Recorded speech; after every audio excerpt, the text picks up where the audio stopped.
வணக்கம். குறிப்பாக இது நம்மிடையே சிறப்பு ஆற்றுக் கொண்டிருக்கின்ற பல திருவிழத்தை அவர்களை வணக்கம் கூறி வரவேற்கிறேன். இன்றைக்கு சிறப்பாக ஒரு தலைப்பை எடுத்து பல திருவிழத்தை அவர்கள் பேச இருக்கிறார்கள். ஏற்கனவே நம்முடைய பயிலரங்கில் வந்து பங்கேற்று சிறப்பாக உரையாற்றி இருக்கிறார்கள். அவர்கள் இன்றைக்கு அரசியல் முதலீடு பற்றி பேச இருக்கின்றார்கள். அரசியல் முதலீடுகளும் தேவைகளும் என்ற தலைப்பில் பேச இருக்கின்றார்கள். ஒரு காலம் இருந்தது, ஒரு இந்திய நாடு சுயசார்பாக வேண்டும் என்பதற்காக. வணக்கம் வணக்கம் கண்ணையா. கொஞ்சம் கிட்ட பேசுங்க, சவுண்ட் ரொம்ப. அப்படியா? மெதுவா பேசுறேன்னா இப்ப சரியா இருக்கா? சவுண்ட் ரொம்ப கம்மியா இருக்கு, கேட்கல. அப்படியா? சவுண்ட் வச்சுக்கிட்டுமா? சவுண்ட் இங்க வைக்கணுமோ? இப்ப கேக்குதா? கேக்குது. சரியா இருக்கா? இப்ப கேக்குது. இப்ப கேக்குது. ஓகே. அதான் சவுண்ட் கம்மியா வச்சுட்டேன். அது இன்ஸ்ட்ருமெண்ட் சவுண்ட் வைக்கணும் போல இருக்கு. அது கேட்பதற்கு நினைச்சிட்டு இருக்கேன். ஆகவே சுயசார்பாக நாடு வளர வேண்டும் என்பதற்காக அன்றைக்கு இருந்த ஆட்சியல் பொறுப்பில் இருந்தவர்கள் பிரம்மாண்டமான திட்டங்களை எல்லாம் நிறைவேற்றினார்கள். அரசு துறையில் மிக முக்கியமான துறைகளான ரயில்வே, தொலைபேசி, பெரிய கனரக தொழில்கள் இவையெல்லாம் அரசாங்கத்தின் கட்டுப்பாட்டில் இருந்தன. ஆயுள் காப்பீடு, பொது காப்பீடு போன்றவர்கள் தேச உடைமையாக்கப்பட்டன. வங்கிகள் தேச உடைமையாக்கப்பட்டு நாடு முழுமையும் ஏராளமான கிளைகள் பரவலாக துவங்கப்பட்டு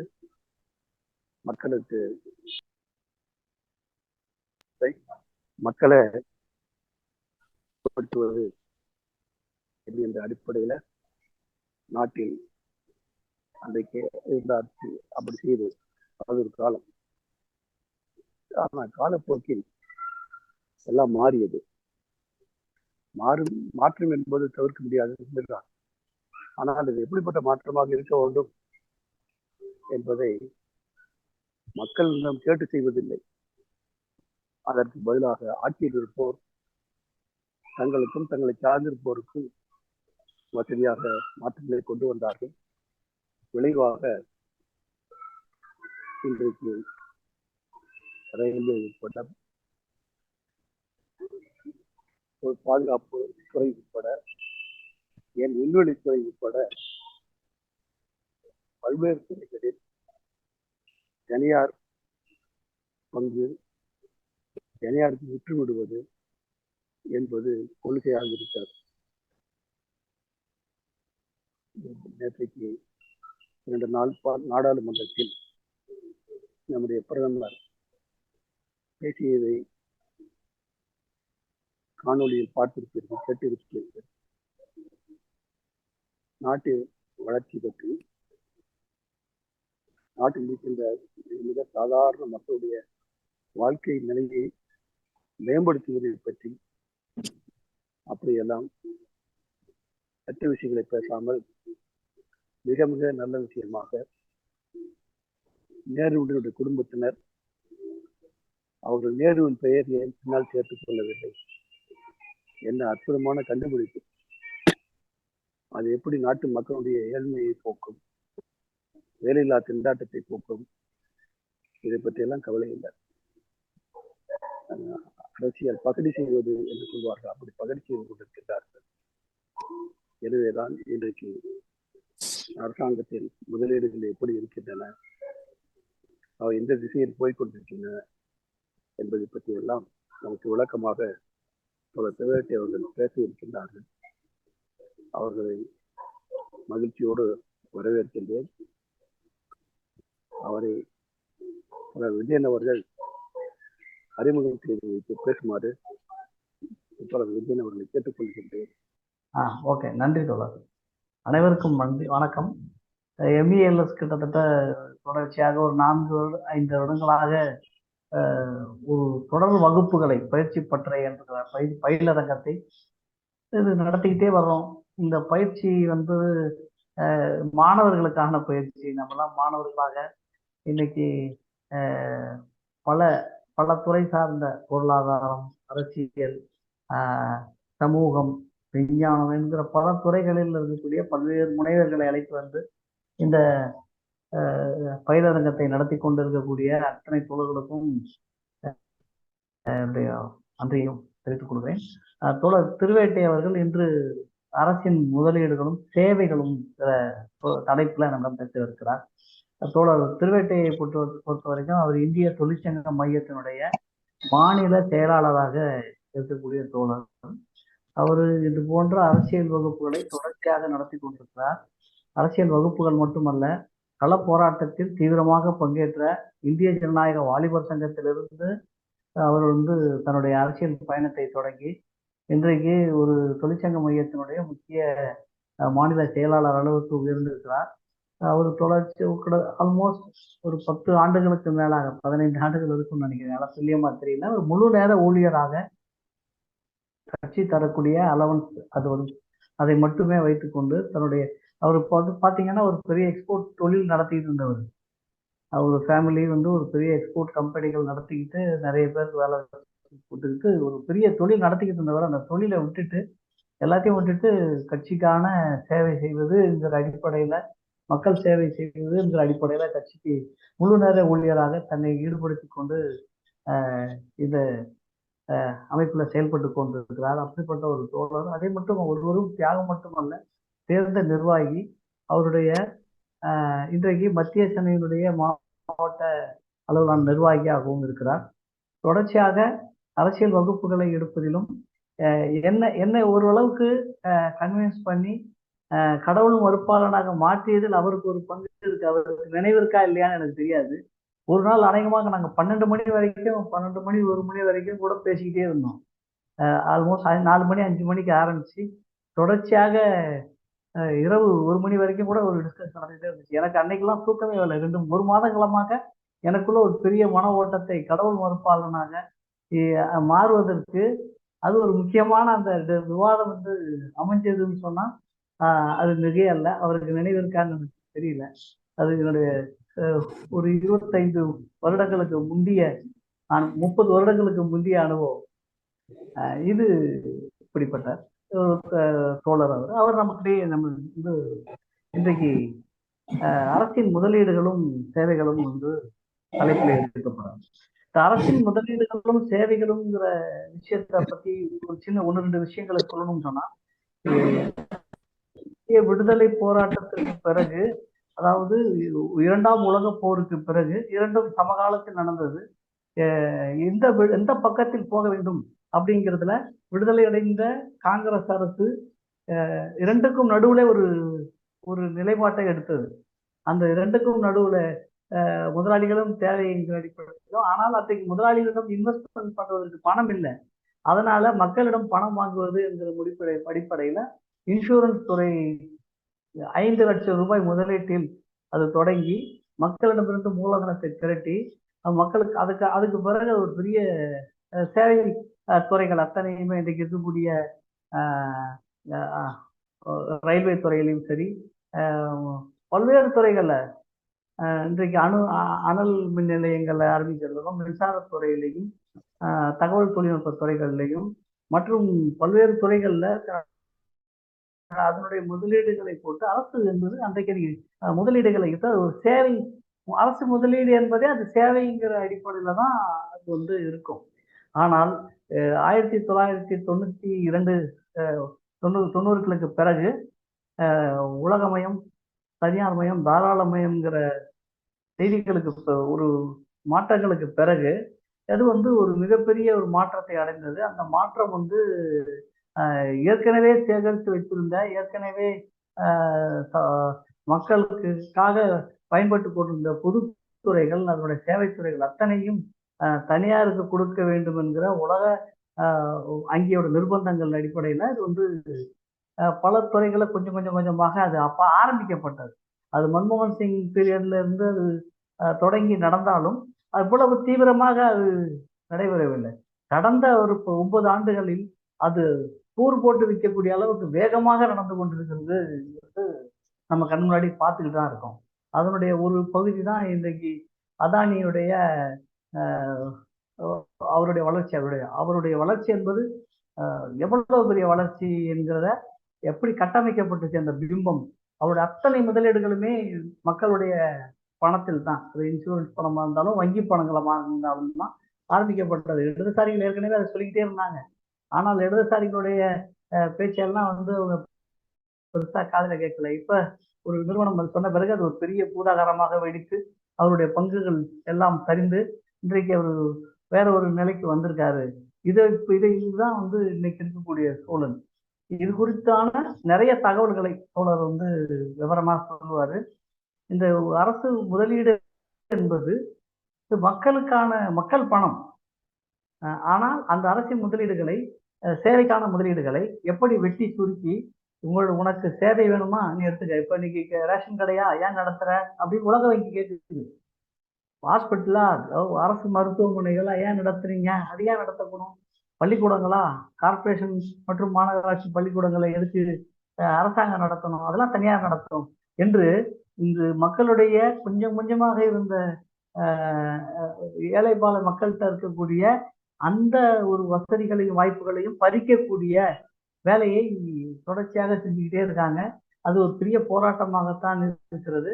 இந்த சூழல்களெல்லாம் இன்றைக்கு அரசனுடைய பல்வேறு கட்ட நடவடிக்கைகளால் நம்மளால உணர முடிகிறது. மாநில அரசுகள் என்னதான் போராட்டம் பண்ணாலும் மத்திய அரசினுடைய நிலைப்பாட்டுக்கு ஒத்துதான் நம்மளும் மாநில அரசுகளும் பயணிக்க வேண்டி இருக்கிறது என்பதும் இதுல முக்கியமா பார்க்க வேண்டிய விஷயம். நான் நிறைய நேரம் எடுத்துக்கிற விரும்பல. தோழர் அரசு முதலீடுகளும் சேவைகளுங்கிற தலைப்புல அவர் இன்னும் விரிவாக பேசுவதற்கு வழிவிட்டு அமர்கிறேன். நன்றி. வாங்க தோழர், நீங்க உங்களுடைய தகவல்களை தாருங்க. நன்றி.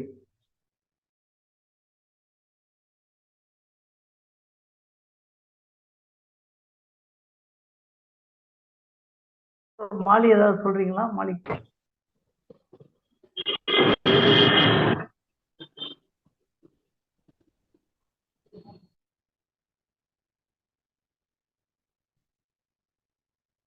தோழர் திருவேட்டை அவர்கள், நீங்க அன்மியூட் பண்ணிட்டு வாங்க தோழர். அன்மியூட் பண்ணிட்டு ஆரம்பிங்க தோழர். திருவேட்டை தோழர் மியூட் பண்ணிருக்கீங்க.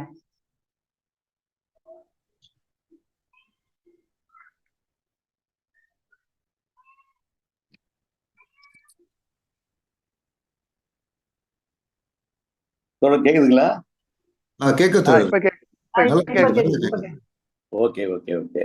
நன்றி காம்ரேட்ஸ். அனைத்து தோழர்களுக்கும் வணக்கம். ரொம்ப மகிழ்ச்சி. நீண்ட நாட்களுக்கு பிறகு தோழர்களை சந்திப்பதில் நான் ரொம்ப மகிழ்ச்சி அடைகிறேன்.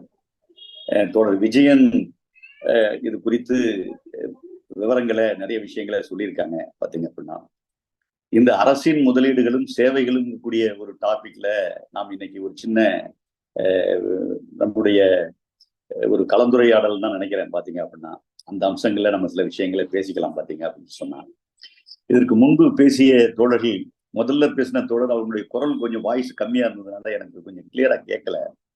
இருந்தாலும் அவரும் இன்சூரன்ஸு, இன்னைக்கு நம்ம தேசம் பொதுத்துறை நிறுவனங்கள் குறித்த விஷயங்கள்ல அனுபவித்துக் கொண்டிருக்கக்கூடிய நெருக்கடி சம்பந்தமாக தோழர் பொருத்தமாகவே சொன்னாங்க. பார்த்தீங்க அப்படின்னு சொன்னா, நாம் இந்த ஒரு நெருக்கடியான காலகட்டத்துல அரசாங்கத்தினுடைய முதலீடு, மக்கள் சேவைங்கக்கூடிய இந்த 2 தளத்தையும் நம்ம இது பண்றோம்.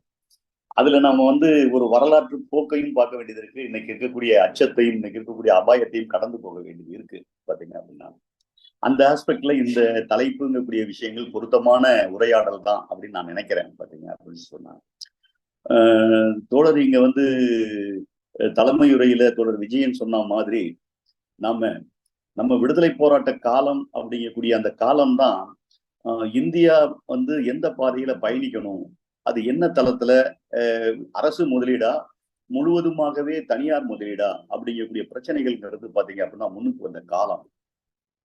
ஒண்ணு 2வது உலகப் போருக்கு முன்பு 1930களில் ஒரு பெரிய அளவுக்கு முதலாளித்துவம் ஒரு நெருக்கடியை சந்திச்சு.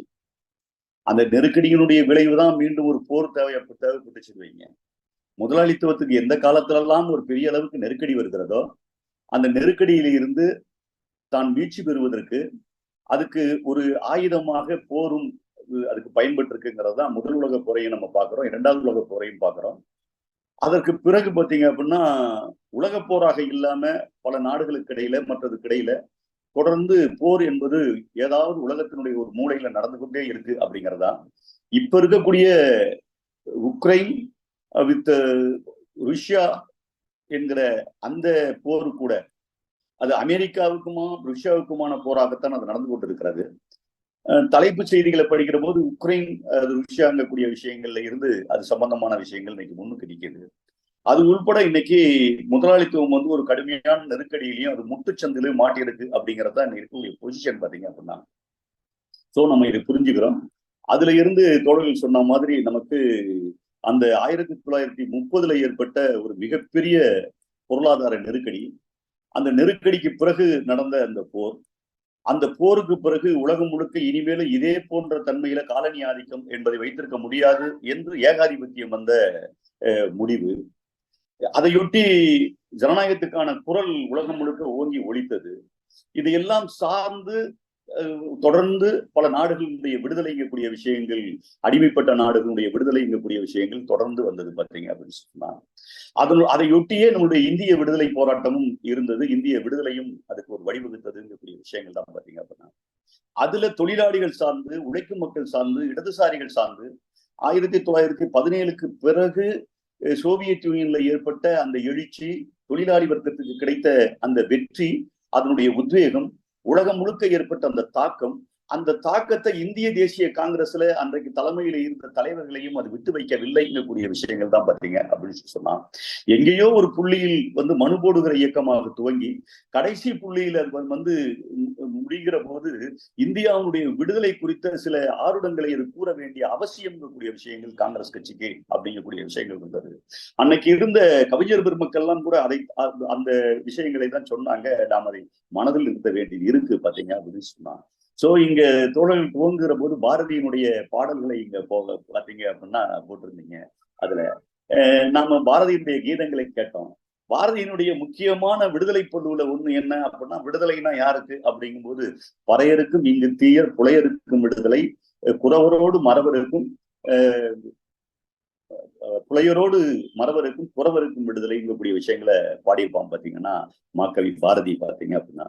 இதே விஷயத்த பகத்சிங் சொல்லுகிற போது, பாலுக்கு அழும் குழந்தை, கல்விக்கு இயங்கும் மாணவன், வேலை தேடும் இளைஞன், பசியால் வாடும் தாய், இவர்கள் இல்லாத இந்தியா அப்படிங்கிறத தான் அவன் வந்து கனவாக கண்டான் பார்த்தீங்க அப்படின்னு சொன்னான். அநேகமாக இந்தியாவில நம்முடைய பகத்சிங் அவருடைய இறப்புங்கக்கூடிய விஷயங்கள் வந்த காலத்துலதான் பெரிய டிபேட்டா வந்த ஒரு பெரிய இஷ்யூ பாத்தீங்க அப்படின்னா, காங்கிரஸ் கட்சி என்ன நிலைப்பாடு எடுக்க போகுது அப்படிங்கக்கூடிய விஷயங்கள், அவருடைய விடுதலை குறித்து. அவர் தூக்கு மேடைக்கு கீழே நின்றுட்டு இருப்பாரு. அது குறித்து அப்போ நடந்த ஒரு பெரிய காங்கிரஸ் கட்சியினுடைய மாநாடு 1931 நடந்த கராச்சியினுடைய மாநாடு. கராச்சி மாநாட்டுடைய தீர்மானங்கள் என்பது இந்தியா விடுதலை போராட்டத்துல எந்த தளத்துல அது பங்கேற்க போகிறது அப்படிங்கக்கூடிய விஷயத்தை தான் அதுல வடிவமைச்சிருப்பாங்க பாத்தீங்க அப்படின்னு சொன்னாங்க.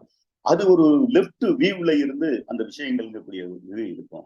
இந்தியா விடுதலை ஆய்வது அப்படிங்கிறது கல்வி, வேலை வாய்ப்பு, தொழில் வளர்ச்சி, இது போன்ற விடயங்கள் எல்லாம் கேந்திரமான அடிப்படையான கனிம வளங்கள், இதெல்லாம் யார் கையில் இருக்கும் அப்படிங்கக்கூடிய விஷயங்களை சொல்லுகிற போது அது வர்க்க சார்பாக அது இருக்காது, மாறாக அது மக்கள் கையில் இருப்பதாக அது இருக்கும் அப்படின்னு. இங்க வர்க்கம் அப்படின்னு சொல்லுகிற போது அதற்கு முன்பு இருந்ததுங்கக்கூடிய விஷயங்கள் அவங்க முதலாளி தொழிலாளிங்கக்கூடிய ஆஸ்பெக்ட்ல ரெண்டு விஷயத்துல அவங்க சொல்லல. அதை நம்ம என்ன அர்த்தப்படுத்தி கொள்ளலாம் அப்படின்னா, முதலாளித்துவம் கோலோச்சி கொண்டிருந்த காலத்துல, முதலாளித்துவத்தின் கைகளில் தான் அமைத்து குவிந்து கொண்டிருந்த காலத்துல வர்க்க சார்புங்கக்கூடிய அடிப்படையில் அது இருக்காது, அது மக்கள் கையில் இருக்கிறதாக இருக்குங்கக்கூடிய விஷயத்த அந்த கராச்சி தீர்மானம் கூடிய விஷயங்கள் சொன்னுச்சு அப்படிங்கறதான் அதுல இருக்கக்கூடிய அம்சங்கள் பாத்தீங்க அப்படின்னு சொன்னா. காங்கிரஸ் கட்சி அப்படி ஒரு தீர்மானத்தை நிறைவேற்ற வேண்டியதுங்கக்கூடிய விஷயங்கள் பாத்தீங்க அப்படின்னு சொன்னா வந்துச்சுங்கிறத நம்ம பாக்குறோம். அதை சொல்லுகிற போதுதான் தோழர் விஜயன் சொன்ன மாதிரி இந்தியாவுடைய விடுதலைக்கு பிறகு என்ன பாதை அப்படிங்கக்கூடிய விஷயங்களை சொல்லுகிற போது அந்த பாதையை தீர்மானிக்கிறது அதுல நம்ம கலப்பு பொருளாதாரம் அப்படின்னு சொன்னா கூட ரொம்ப எளிதாக அதை நோக்கி பாத்தீங்க அப்படின்னா வந்துல்ல. நம்மளுடைய கனரக தொழில்களுக்கும் மற்றதுக்கும் தொழில் வளர்ச்சிக்கும் வேலை வாய்ப்புக்கும் விவசாயத்துல பெரிய தண்ணீர் அடைஞ்சு மற்றதை நோக்கி நம்ம போறதுக்கும் பாத்தீங்க அப்படின்னு சொன்னா அவசியம் நமக்கு கனரக தொழில்கள் வேண்டும். விடுதலை அடைந்த இந்தியாவில் கனரக தொழில் வேண்டும் அப்படின்னு சொல்லும்போது நாம இங்க இருந்து அமெரிக்காவுக்கு போனோம். அமெரிக்காவில் நம்ம நிபுணர்களை அமைச்சு அது அனுப்பி அங்க இந்தியாவில் இருக்கக்கூடிய எண்ணெய் வயல்கள் எண்ணெய் வளங்களை கண்டுபிடிப்பதற்கான நமக்கு அந்த டெக்னாலஜி வேணும்ங்கக்கூடிய விஷயங்களை அவங்க கிட்ட நம்ம கேட்டோம்.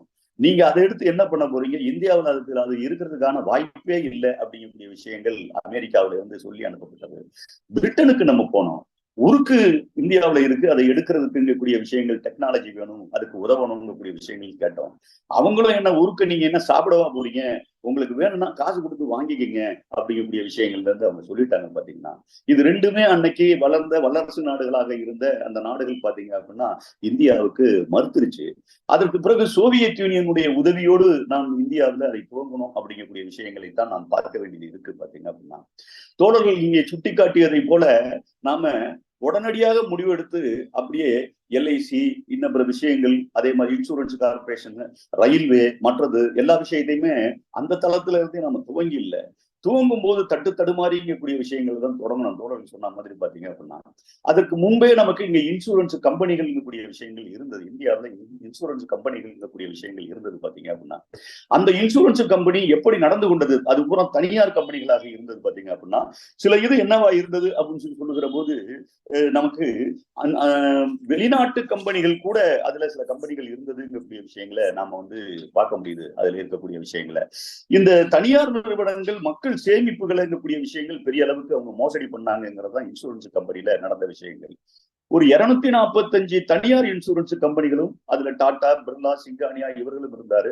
16 அந்நிய நிறுவனங்கள் சார்ந்த கம்பெனிகளும் அன்னைக்கு பெரிய அளவுக்கு இங்க இந்தியாவில் இருந்தாங்க அப்படின்னு சொல்லி அது போனா மிகப்பெரிய அளவுக்கு காலாவதியான நிலைமையாக இருந்தது.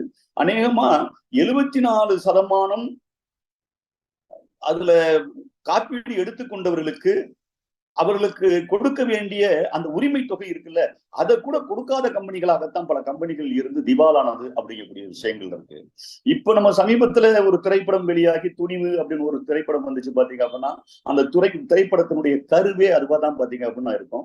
எப்படி காப்பீடுங்கக்கூடிய நிறுவனத்துக்குள்ள சாதாரண மக்களை அவங்க உள்ள கொண்டுட்டு அவங்களுடைய பணத்தை வாங்கி அதை எப்படி கம்பெனி நிறுவனங்கள் மோசடி பண்ணுச்சு அப்படிங்கக்கூடிய விஷயங்களை அநேகமா சாட்சாத் இன்னைக்கு இருக்கக்கூடிய டெவலப்மெண்ட்டுக்கு அதை சொல்லியிருக்கலாம். பாத்தீங்க அப்படின்னா நம்ம இந்திய நாடு விடுதலை அடைந்த காலத்துல இங்க இருந்து 245 கம்பெனிகள் செய்ததுங்கக்கூடிய விஷயங்கள் அப்படிப்பட்ட விஷயங்களைத்தான் இங்கே செய்தார்கள் விஷயங்களை நம்ம பாக்குறோம். பாத்தீங்க அப்படின்னா எத்தனை விதமான தில்லு முள்ளுகள் அதுல இருந்துச்சு அப்படிங்கக்கூடிய விஷயங்களை சொல்லுகிற போது நம்மளுடைய பாராளுமன்றத்துல அன்னைக்கு நேருனுடைய மருமகனாக இருந்த பெரோஸ் காந்தி அவரு அதுல 40 விதமான தில்லுமுள்ளுகள் இருக்கக்கூடிய விஷயங்கள் அதுல இருந்துச்சு அப்படிங்கக்கூடிய விஷயங்களை அவர் பாத்தீங்க அப்படின்னா அதுல சுட்டி காட்டியிருப்பார். அதுல சொல்லுவார். பாத்தீங்க அப்படின்னா ஒரு பெரிய டிபேட், ஒரு பெரிய இஷ்யூ இருக்கக்கூடிய விஷயங்கள் அன்னைக்கு எப்படி மக்களுடைய பணத்தை நம்பிக்கை துரோகம் செய்கிற மோசடி செய்யக்கூடிய விஷயங்களை இந்த நிறுவனங்கள் செய்கிறதுங்கக்கூடிய விஷயங்களை அன்னைக்கு பட்டவர்த்தனமாக தோணித்து காட்டினாங்கக்கூடிய விஷயங்களை நம்ம பார்க்கிறோம். பாத்தீங்க அப்படின்னு சொன்னா அதுல அதற்கு பிறகுதான்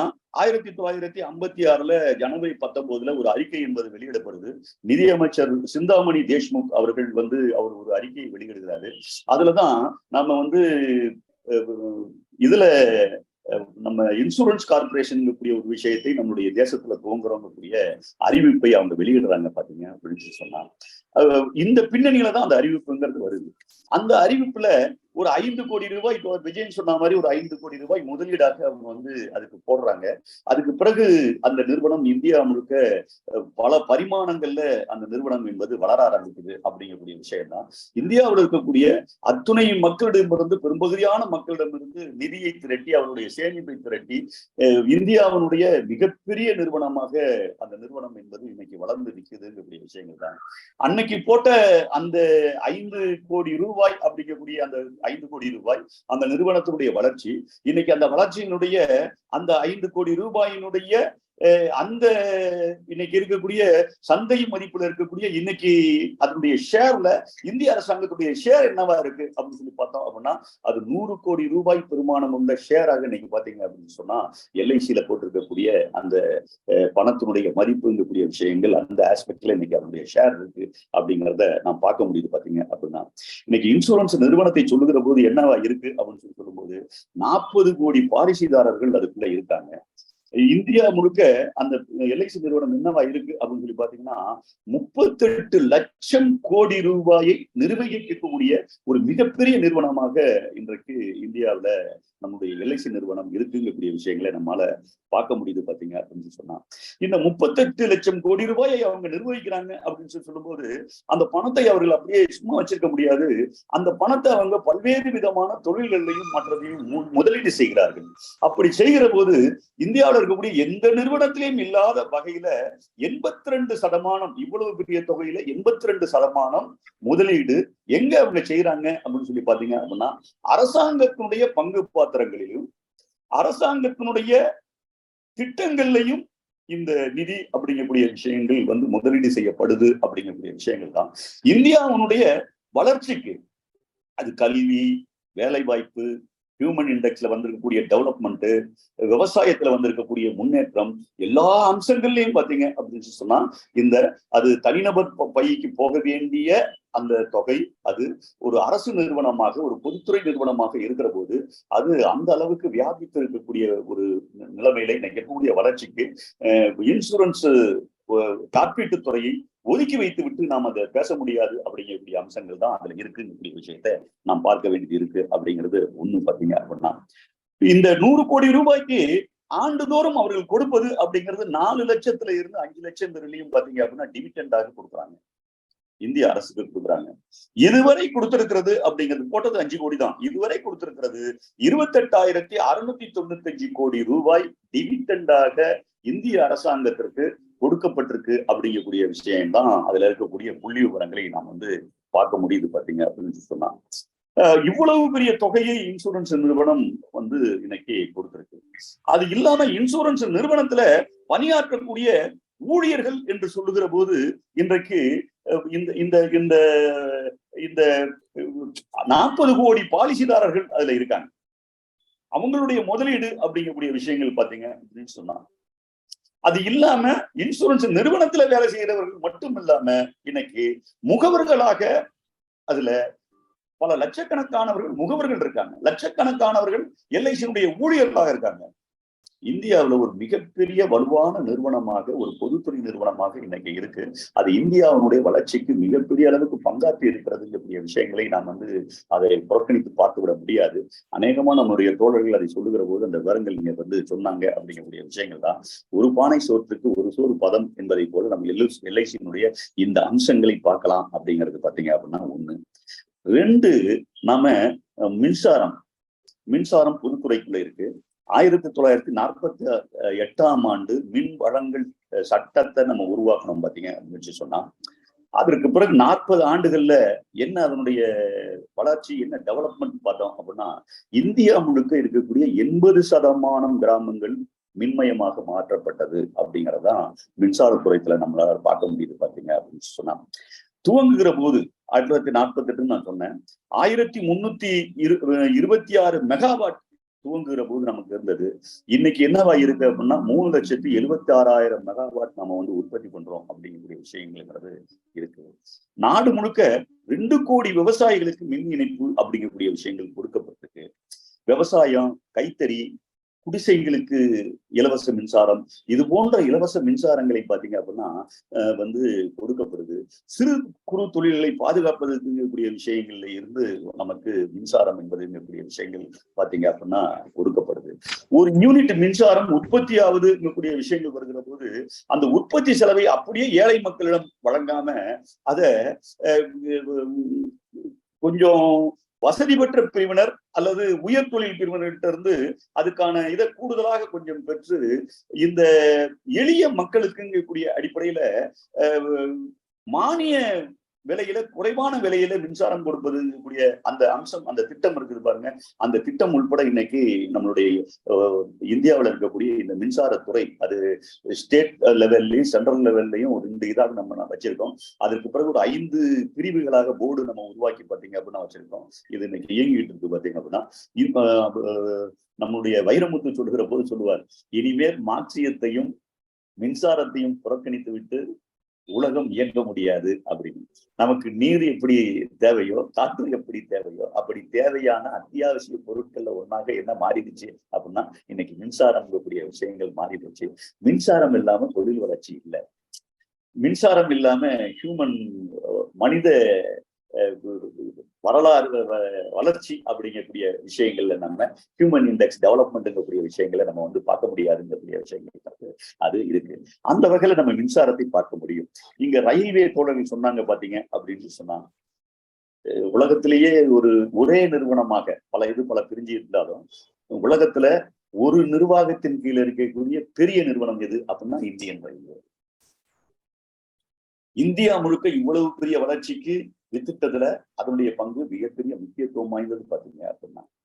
மேப் எடுத்தோம்னா அது என்னது, தமனி தந்தகி மாதிரி எல்லா இதுக்கும் குறுக்கையும் நெடுக்கையும் ஒரு மனித உடல்ல தமனியும் தந்தையும் வந்து இந்த இது ஓடுற மாதிரி இந்தியா என்கிற இந்த மனிதனின் இந்த உடல்ல குறுக்கும் நெடுக்குமாக எல்லாத்தையும் இணைக்கிற இடத்துல எது இருக்கு அப்படின்னு சொல்லி பார்த்தோம் அப்படின்னா மிகப்பெரிய பொதுத்துறை நிறுவனமாக இருக்கக்கூடிய ரயில்வேங்கக்கூடிய விஷயங்கள் இருக்கு அப்படிங்கிறது ஒரு நல்ல அம்சம் பாத்தீங்க அப்படின்னு சொன்னாங்க. அதுல 6,79,056 கிலோமீட்டர் இன்னைக்கு பாத்தீங்க அப்படின்னு குறுக்கும் நெடுக்குமாக நம்முடைய ரயில் பயணம் என்பது இருக்கு. 500 கோடி பேர் ஆண்டுக்கு அதுல பயணம் பண்றாங்க அப்படிங்கக்கூடிய அம்சங்கள் இருக்கு. 35 கோடி டன் வந்து சரக்குகள் எக்ஸ்போர்ட் இம்போர்ட்டுங்கிறது அதுல நடந்துகிட்டு இருக்கு. 16 லட்சம் நிரந்தர தொழிலாளிகளும் 4 லட்சம் தற்காலிக தொழிலாளர்களும் வேலை செஞ்சுக்கிட்டு இருந்தாங்க. தோழர் சொன்னார் பாருங்க, நம்ம விஜயன் 90க்கு முன்பு 90க்கு பின்பு அப்படின்னு. 90க்கு முன்பு இந்த நிலை இப்ப 12.4 லட்சம் பேர் வேலை செய்யறதாக மாறி போச்சு. குறைஞ்சிருக்குங்கக்கூடிய அம்சங்களை தான் அதுல நம்ம வந்து பார்க்க வேண்டியது இருக்கு. ஆனா இன்னைக்கு நம்மளே தன்னிறைவை அடையக்கூடிய வகையில வந்தே பாரத்ங்கிற ரயில் 18 அப்படிங்கக்கூடிய வந்தே பாரத் ரயில விட்டுருக்கோம். உலக தரத்துல மிகச்சிறந்த ரயிலை நம்மளால விட முடிஞ்சிருக்கு அப்படிங்கிறதுதான். 180 கிலோமீட்டர் பயணிக்கக்கூடிய ரயிலை நாம் வந்து தயாரித்திருக்கோம். அது நமக்கு இங்க இருக்கக்கூடிய ஐசிஎஃப், தமிழ்நாட்டில் இருக்கக்கூடிய ஐசிஎஃப் இன்டெகிரல் கோச் ஃபேக்டரியில அதை நம்மளுடைய ஊழியர்கள் அதை தயார் செஞ்சிருக்காங்கிறதுல இருந்து நாம பெருமைப்படலாம் பாத்தீங்க அப்படின்னா. அப்படிப்பட்ட சாதனையை இன்னைக்கு நம்முடைய இந்த இது அடைந்திருக்கக்கூடிய விஷயங்களை சொல்ல வேண்டியிருக்கு. அடுத்து ஒரு சாம்பிளுக்கு நான் சொல்றேன், வங்கிகள் இந்தியாவில இருக்கக்கூடிய வங்கிகள். நம்ம விடுதலை ஆகும் போது பாத்தீங்க அப்படின்னா இம்பீரியல் வங்கிங்கிறது தான் பெரிய வங்கியாக இருக்கு. 1955 அந்த இம்பீரியல் வங்கியை நம்ம பாரத ஸ்டேட் வங்கி அப்படிங்கக்கூடிய பேர்ல ஒரு தேசிய வங்கிங்கக்கூடிய விஷயங்களை நம்ம வந்து உருவாக்குறோம். இதுல கூட சொல்ல வேண்டியது என்ன இருக்கு அப்படின்னு சொல்லி சொன்னா, இதெல்லாம் அப்படியே நல்லா இருந்ததை எடுத்து அப்படியே நம்ம அரசு உடைமையாகவும் மற்றதாகவும் மாற்றில்லை. 47ல இருந்து 69 வரை 557 வங்கிகள் திவாலாகி பொதுமக்களுடைய சேமிப்பை சூறையாடப்பட்டது பாத்தீங்க. தனியார் வங்கிகள், பல்வேறு பேர்கள்ல இருந்த தனியார் வங்கிகள் இந்தியாவில உங்களுக்கு 557 வங்கிகள் வந்து பொதுமக்களுடைய சேமிப்பையே இல்லாம காலி பண்ணிட்டாங்க பாத்தீங்கன்னா. அதற்கு பிறகுதான் நம்ம பொதுத்துறை வங்கிகளோட அதை வந்து இணைச்சு மெர்ஜர் பண்ணி பொதுமக்கள் பாதிக்காத வகையில நம்ம நடவடிக்கை எடுப்பதற்கும் வங்கிகளை 1969ல 14 வங்கிகளை நாம் வந்து தேசியமயமாக்கணும் பாத்தீங்க அப்படின்னு சொன்னாங்க. அடுத்தடுத்து சில வங்கிகள் நம்ம தேசியமயங்கக்கூடிய விஷயங்களை நம்ம கொண்டுட்டு வந்தோம். 27 பொதுத்துறை வங்கிகள் இப்ப வந்து நம்மளுடைய தேசியமயமாக்கப்பட்ட வங்கிகளாக இருக்கு.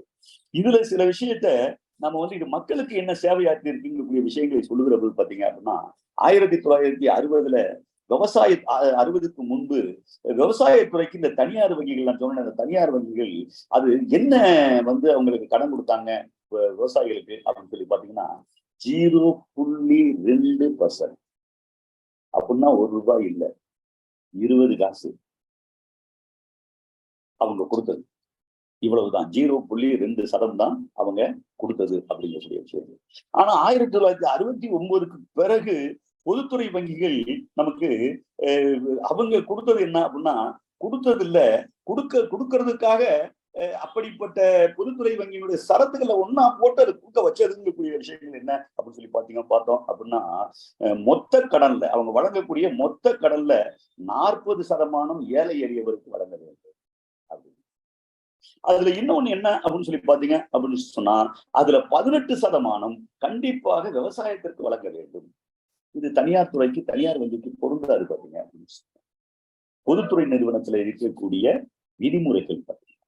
அந்த அடிப்படையில மிகப்பெரிய அளவுக்கு நம்மளுடைய விவசாயத்துக்கு, நம்முடைய சிறு குறு தொழில்களுக்கு அல்லது அவ்வப்போது அரசாங்கம் அறிவிக்கிற பல்வேறு திட்டங்கள் அடிப்படையில இந்த விளிம்பு நிலை மக்களுக்கு பல்வேறு உதவிகளையும் கடனையும் வழங்கக்கூடிய ஒரு வங்கிகள் இருக்கு அப்படின்னு சொன்னா, அது நம்மளுடைய அரசு வங்கிகள், 2 கூட்டுறவு வங்கிகள் கூடிய விஷயங்கள் தான்.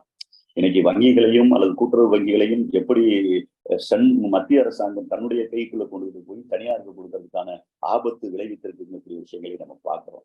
சோ இது நான் ஒரு 1-2 விஷயங்களை சொன்னேன். இதே மாதிரிதான் உங்களுக்கு நம்மளுடைய தோழர்கள் சொன்ன மாதிரி இராணுவ தளவாட துறையில இருந்து, அதே மாதிரி கனிம வள துறைகள்ல இருந்து, அதே மாதிரி நிலக்கரியில இருந்து, அதே மாதிரி ஸ்டீல்ல இருந்து, இதெல்லாம் ஒரு மிகப்பெரிய அளவுக்கு இந்தியாவுடைய மக்கள் சொத்தாக மிக பிரம்மாண்டமான அளவுக்கு இந்தியாவுடைய வளர்ச்சிக்கு தோழர் இவர் சுட்டிக்காட்டின மாதிரி இந்திய பெருமுதலாளிகளுடைய வளர்ச்சிக்கும் அது உதவியாக இருக்கக்கூடிய வகையில தொழில் வளர்ச்சி, விவசாய வளர்ச்சி, மக்களுடைய வாழ்வாதார தளத்தில் ஏற்பட்டிருக்கக்கூடிய பல்வேறு முன்னேற்றங்கள் எல்லாத்துக்குமான அடிப்படை காரணம் என்ன அப்படின்னு சொல்லுகிற போது இந்த பொதுத்துறை நிறுவனங்கள் தான் அப்படிங்கிற விஷயத்த நம்மளால கண்டிப்பா சொல்லிட முடியும்.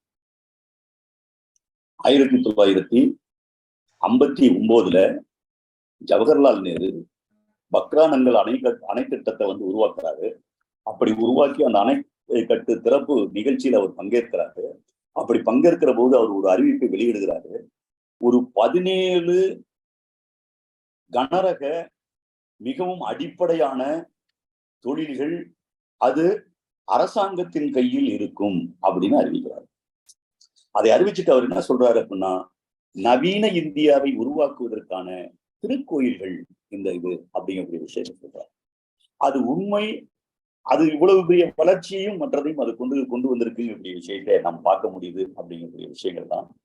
அதுல குறைபாடுகள் கூடிய விஷயங்கள் நிறைய இன்னும் அதுக்குள்ள நம்ம நுட்பமாக பார்த்தோம் அப்படின்னா, இவ்வளவு பெரிய இந்த வளர்ச்சியில யாரு பயனடைந்ததுன்னு சொல்லுகிற போது நம்ம கிளாஸ் ஆஸ்பெக்ட்ல எந்தெந்த செக்ஷன் பயனடைந்தது அப்படிங்கக்கூடிய விஷயங்களை பார்க்கிற போது நம்பர் 1 பயனடைந்தவர்கள் அப்படிங்கக்கூடிய விஷயங்கள்ல இங்க விவசாய கடனா அது நில உடைமை இருக்கிறதுனால ரொம்ப எளிதாக யாரெல்லாம் லேண்ட் ஹோல்டர்ஸாக கிராமங்கள்ல நிலத்தை தன் கையில வச்சிருந்தாங்களோ அவங்க எளிதாக அவங்க கடன்களை வாங்க முடிந்ததுங்கிறது லேண்ட்லெஸ் நிலமற்ற கூலி விவசாயிகளுக்கு அதுல கிடைக்கல அப்படிங்கக்கூடிய விஷயங்களை பார்க்க முடிந்தது. அதனாலதான் நிலப்பங்கீடு செய்யாதனுடைய விளைவு இந்த இவ்வளவு பெரிய விஷயமும் ஒரு பெரிய புரட்சியை நோக்கி, ஒரு பெரிய மாற்றத்தை நோக்கி, மக்களுடைய வாழ்க்கையில மாற்றத்தை நோக்கி போகல கிராமங்கள்ல அப்படிங்கக்கூடிய அந்த விமர்சனமும் நமக்கு உண்டு பாத்தீங்க அப்படின்னு சொன்னான். அதே மாதிரி தொழில்துறையில இருக்கக்கூடிய விஷயத்தை யார் பெரிய அளவுக்கு பயனடைந்தார்கள் அப்படிங்கும்போது இந்திய பெருமுதலாளிகள் அதுக்குள்ள பெரிய அளவுக்கு பயனடைந்தார்கள். அவர்கள் வளர்ந்து வந்தார்கள் என்கூடிய விஷயங்களை நாம் பார்க்க முடிஞ்சிச்சு. எப்படி ஒட்டுமொத்தமாக அனைத்து மக்களுக்குமான முன்னேற்றத்தை நோக்கி இந்த தேசம் போகும் அப்படின்னு சொல்லிட்டு ஒரு இடதுசாரியாக கனவு கண்டாரோ நம்முடைய ஜவஹர்லால் நேரு, அந்த கனவு நிதர்சனமாக உண்மையாக மாறவில்லைங்கக்கூடிய விஷயங்களை தான் நம்ம பார்க்க வேண்டியது இருக்குங்கிறது அந்த டோன்ல நம்ம அதை பார்க்கிறோம். ஆனா இன்னைக்கு என்ன இருக்கு அப்படின்னா, அதுல மாற்றம் கொண்டு வரணும், அதுல என்ன பண்ணணும்ங்கூடிய விஷயத்துக்கு பதிலு பொதுத்துறையே அழித்து முழுவதுமாக தனியார் துறையை நோக்கி கொண்டுகிட்டு போவதுங்கக்கூடிய விஷயங்கள்ல இன்னைக்கு 1990க்கு பிறகு சோவியத் யூனியனுடைய வீழ்ச்சிக்கு பிறகு மக்கள் நலன் சார்ந்ததாக இல்லாம முதலீட்டியம் அப்படின்னு சொன்னாவே அதுக்கு 2 தன்மை இருக்கு பாத்தீங்க அப்படின்னு சொன்னா, ஒண்ணு அதுல இருக்கக்கூடிய ஒரு அம்சம் அப்படிங்கக்கூடிய விஷயங்கள் என்ன இருக்கு அப்படின்னா அது லாப நோக்கம் கொண்டது. இரண்டாவது அம்சம் என்ன அதுக்குள்ள இருக்கு அப்படின்னா அது சேமிப்புங்கிற முக்கியமான அம்சங்களை உள்ளடக்கியது. பாத்தீங்க அப்படின்னா 2 விஷயங்கள் இருக்கு.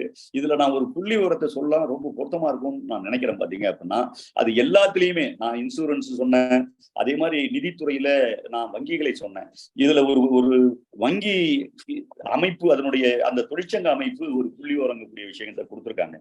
அவங்க என்ன சொல்றாங்கன்னா வங்கி டெபாசிட் ஒரு கண்ணோட்டம் கூடிய விஷயத்தை கொடுத்துருக்காங்க. இப்பதான் நமக்கு அதுல நம்ம வந்து ஒரு விளக்கத்துக்கு வர முடியும். பாத்தீங்க அப்படின்னா 100 விழுக்காடு ஒட்டுமொத்தம் 100% அப்படிங்கக்கூடிய விஷயத்த அவங்க எடுத்துக்கிட்டாங்க. அதுல அரசு நிறுவனங்கள் எவ்வளவு டெபாசிட் போட்டிருக்கு வங்கிகள்ல அப்படின்னு சொல்லும்போது 9.2%. அதே மாதிரி தனியார் நிறுவனங்கள் எவ்வளவு போட்டிருக்காங்க அப்படின்னு சொல்லி பாத்தீங்கன்னா 3.6%. இவன் தான் ஒட்டுமொத்தமா எல்லாத்தையும் வாங்குறான், 3.6%. நிதி நிறுவனங்கள் எவ்வளவு வங்கியில போடுறது அப்படின்னு சொல்லி பாத்தீங்கன்னா 6.1%. அயல்நாட்டு நிறுவனங்கள் எவ்வளவு போட்டிருக்காங்க அப்படின்னு சொல்லி பாத்தீங்கன்னா 11.9%. உள்நாட்டுல இருக்கக்கூடிய மக்கள் எவ்வளவு போட்டிருக்காங்க அப்படின்னு சொல்லி சொல்லும்போது 69.2%.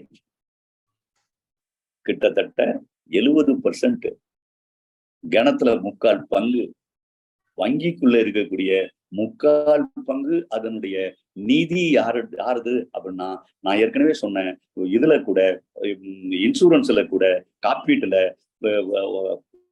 அதுல இருக்கக்கூடிய பணமெல்லாம் யாருது அப்படின்னா இந்த தேசத்தினுடைய உழைப்பாளி மக்கள்கிட்ட இருந்து அவனுடைய சேமிப்பாக அவனுடைய எதிர்காலத்துக்கான விஷயமாக அவனை கருத வச்சு அந்த பணத்தை எல்லாம் கொண்டுகிட்டு போய் வந்து அதுதான் வங்கியில இருக்கிறது, அதுதான் இதுல இருக்கு. ஒரு நாட்டினுடைய இந்த நிதிதான் அனைத்துக்குமான அடிப்படையாக இருக்கு. உழைக்கும் மக்களுடைய சேமிப்பு, அவர்களுடைய உழைப்பு, அவர்களுடைய பணம். ஆனா இன்னைக்கு தோழர்கள் சொல்லும்போது கூட சொல்லி காட்டினாங்க, இன்னைக்கு என்ன நிர்மலா சீதாராமன் பேசுறாங்க அப்படின்னு சொல்லி பாத்தீங்கன்னா முதலீட்டாளர்கள் சொத்து வைத்து இருக்கிறவர்கள் அவர்களுக்கு சொத்துக்கு ஏத்த மாதிரி அவர்கள் வரி அப்படிங்கக்கூடிய விஷயங்களை செலுத்துகிறார்கள், அதற்கான வருமானத்தை பெறுகிறார்கள். தொழிலாளர்கள் அவர்கள் உழைப்புக்கு ஏத்த மாதிரி வரி செலுத்துகிறார்கள், அவர்களுடைய வருமானத்தை பெறுகிறார்கள் அப்படின்னு அந்த மாதிரி சொல்லுது. இதை போன வாட்டி மோடி என்ன சொன்னாரு அப்படின்னு சொன்னா வெல்த் கிரியேட்டர் அப்படிங்கக்கூடிய விஷயங்களை, சொத்துக்களை உருவாக்குறவர் யார் அப்படின்னு சொன்னா முதலாளிகள் அப்படிங்கக்கூடிய விஷயத்தையும் அவர் சொன்னார். பாத்தீங்க. ஆனா இந்த மக்களுடைய உழைப்பையும் இந்த சொத்துக்களும் தான் பாத்தீங்க அப்படின்னா இந்த வங்கிகள்ல கடன் வாங்கிதான். அதானி இங்க தொடர் சொன்ன மாதிரி அதானி இங்க இருந்து ஆஸ்திரேலியாவுக்கு போய் சுரங்கம் வாங்குறாரு அப்படின்னு சொன்னா இங்க இருந்து ஸ்டேட் பேங்க் ஆஃப் இந்தியாவுடைய ஆல் இண்டியா ஜெனரல் மேனேஜரை நேரம் அங்க வர வச்சு அங்க கையெழுத்து போட வைக்கிறதுங்கக்கூடிய விஷயத்த மோடியால வைக்க முடியுது. இங்க இருந்து இலங்கையில போய் அங்க எலக்ட்ரிசிட்டிக்கான ப்ராஜெக்ட் அவங்க வந்து பண்றாங்கன்னா இங்க இருக்கக்கூடிய நிதி நிறுவனத்துல இருந்து இங்க இருக்கக்கூடிய வங்கிகள்ல இருந்து அதனுடைய பணத்தை எடுத்து அங்க கொடுக்க முடியுது பாத்தீங்க அப்படின்னு சொன்னாங்க. சோ மக்களுடைய இந்த பணத்தை இதை எதிர்த்து இந்தியாவில் இருக்கக்கூடிய முதலாளிகள் இன்னைக்கு மிகப்பெரிய அளவுக்கு அவர்களுடைய தங்களுடைய வளர்ச்சிக்கும் இன்ன பிற விஷயத்துக்கும் அவங்க கொண்டுகிட்டு போறாங்க. இதுல வரக்கூடிய மோசடி தான் எவ்வளவு எளிதாக எவ்வளவு சீக்கிரமாக இப்ப கூட நமக்கு அதானி இந்த இஷ்யூல ஒரு பெரிய இஷ்யூவாக பாத்தீங்க அப்படின்னா வந்திருக்கு. அம்பலப்பட்டு போய் நிக்கிறாரு. அவருடைய பங்குகள்ங்கிறது ஒரு பெரிய அளவுக்கு சரியுது.